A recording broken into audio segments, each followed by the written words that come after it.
have a lot of thoughts about this book. I don't fucking care if you have Zoom Premium, but that's fucking Zoom.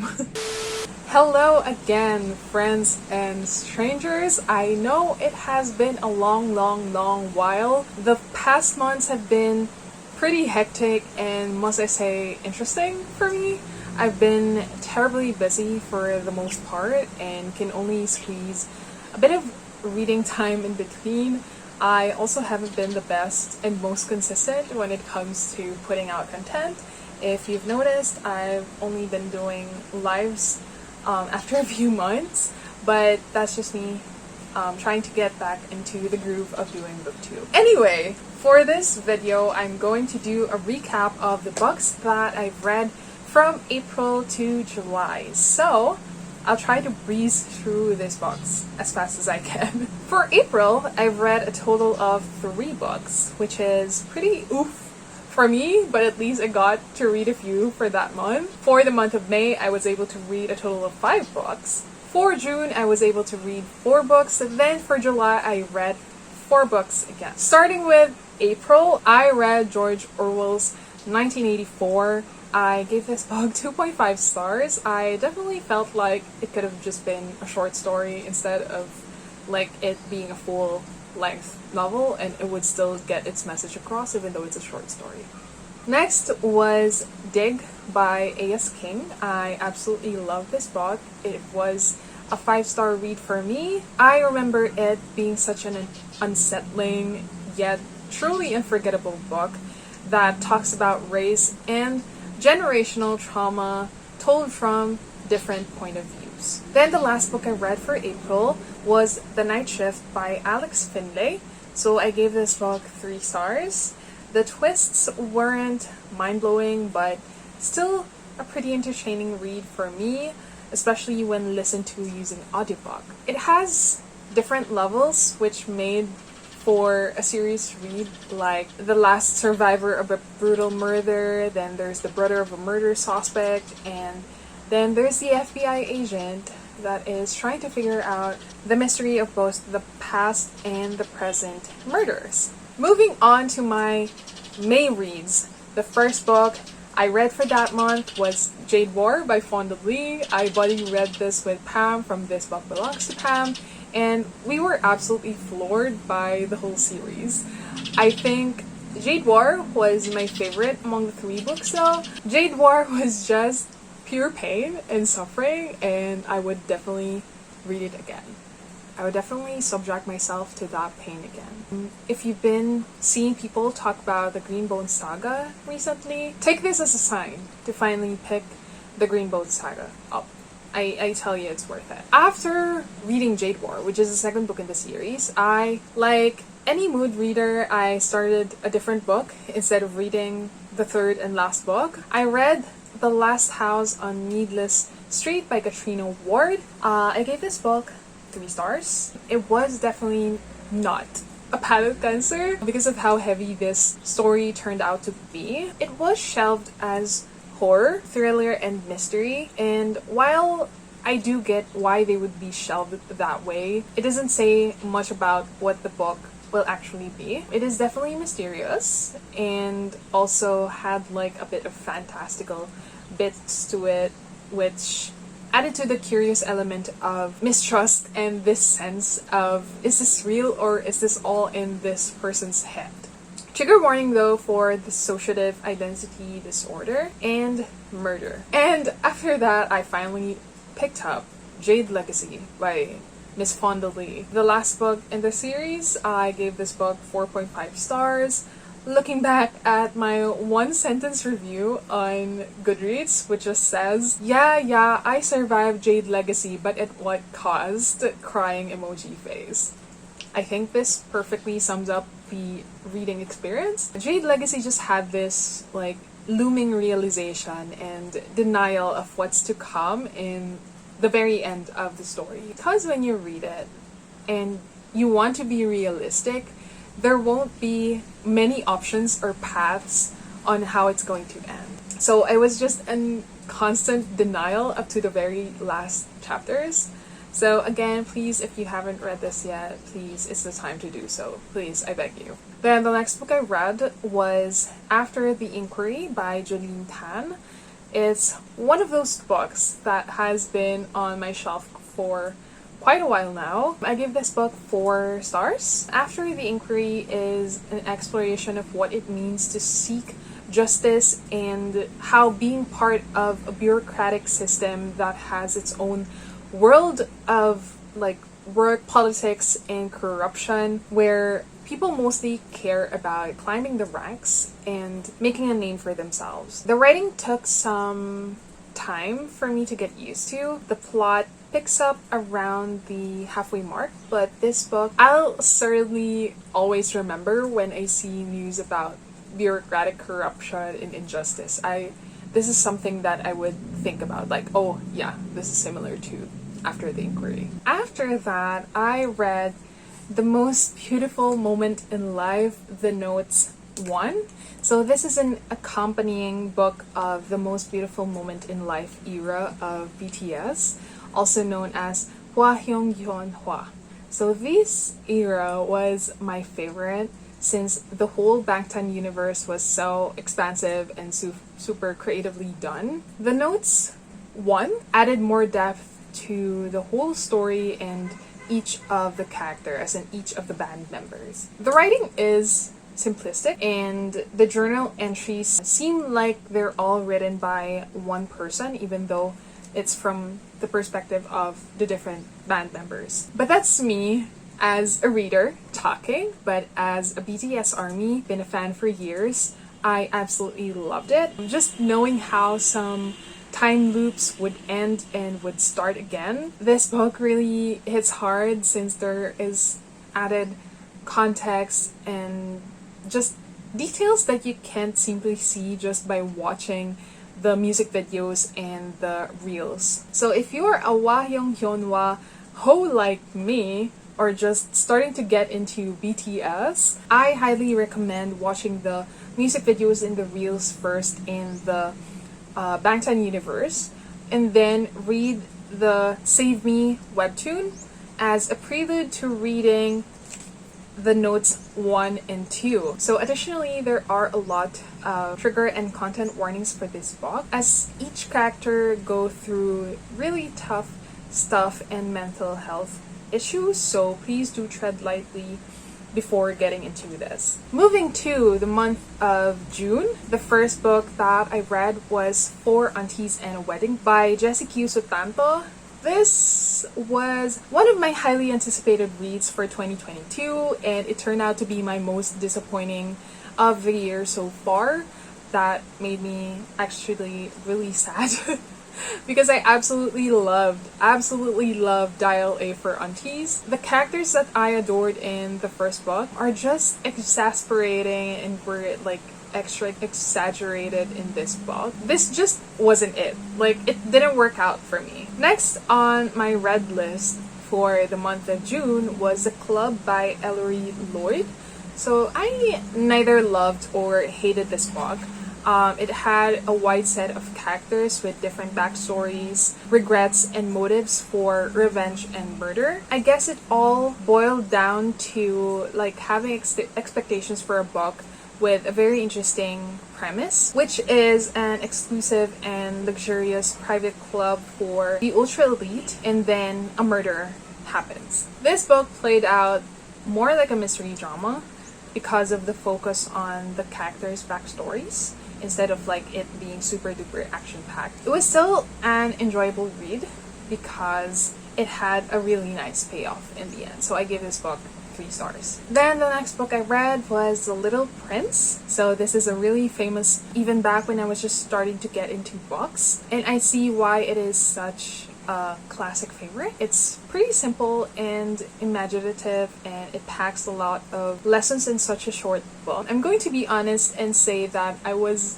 really driven to read this book because of RM from BTS, because he has recommended it. But anyway, I give this book 4 stars, so I enjoyed it. Then the last book I read for June was The Push by Ashley Audrain. I have been meaning to read this book because of the hype surrounding it, and now I truly get it. Now I get the hype. When I say this book has unlocked like new fears about children and motherhood for me, I am truly not exaggerating. While it was a fast read for me, I read this in like less than a day. It wasn't an easy one. It wasn't an easy read. This was really, really disturbing, really provocative and compelling. I guess don't pick this book up expecting that it's going to be your typical mystery thriller, since this definitely plays out more like a drama mystery instead of like the action-packed thriller books that you know. I gave this book 4 stars. It was an enjoyable read for me. I would definitely recommend it to other people. So moving to my July reads, I started with The Therapist by B.A. Paris. Therapist had the kind of plot that would make anyone curious, since it involves like this gated, tight-knit community or like tight-knit neighborhood, and there's a house with a creepy and tragic history of a gruesome murder that happened in that house. However, the twists and the execution itself weren't it for me. It was pretty disappointing. I really liked B.A. Paris's other book, which is Behind Closed Doors. So of course I also had, a bit of expectations when I was getting into The Therapist, but that may also be on me for expecting too much. So I shouldn't have, and that's on me. The next book I read was The School for Good Murders, which is a sci-fi dystopian novel wherein there are certain schools for parents who are accused or are guilty of a lapse in judgment or child abuse or child neglect. Basically anything that put kids in harm. So the schools were separate though. There is a school for dads and there is a school for moms. But for this novel, we were only focused on the school for moms, and in the point of view of one mom and her struggle to have custody back of her young and growing daughter, as she was also being judged and put in a bad light as a mother.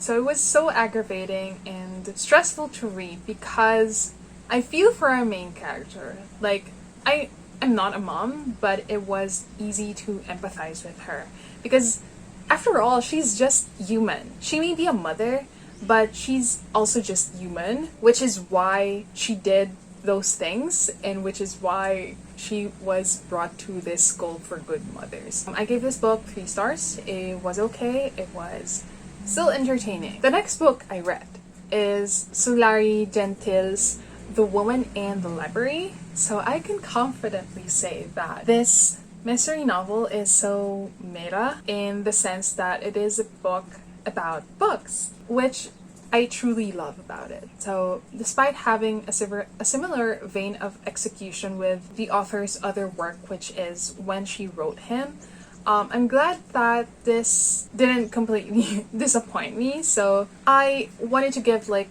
context or like a premise of like what this book is about. So there's an author, Hannah, who is writing a mystery novel set in America while living in Australia. The said author is in correspondence with another aspiring author who also happens to be her fan, Leo, who gives tips and corrections upon reading the chapters of her manuscript. 3, the way the book pans out is we read the chapters of the mystery novel that Hannah is writing, meaning the manuscript that Leo was also reading. Then the chapters end with an email from Leo. The mystery novel that Hannah is writing takes place around Boston, and the murder happens in the Boston Public Library. Then one of the main characters of Hannah's book is also an aspiring writer, and one of the characters' name is Leo, inspired by Hannah's real-life encounter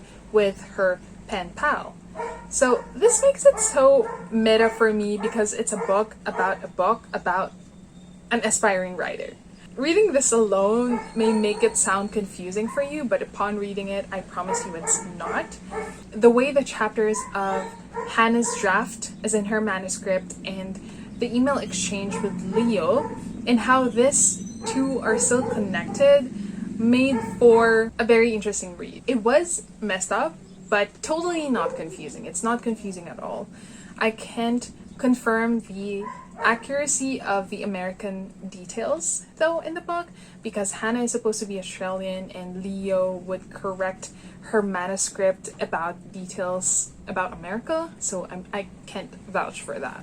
I gave this book 4 stars. I got this from NetGalley as an e-arc, and I will definitely watch out for the author's other works. Okay, so for the last book that I read in July, it just so happened that I also have a lot of thoughts.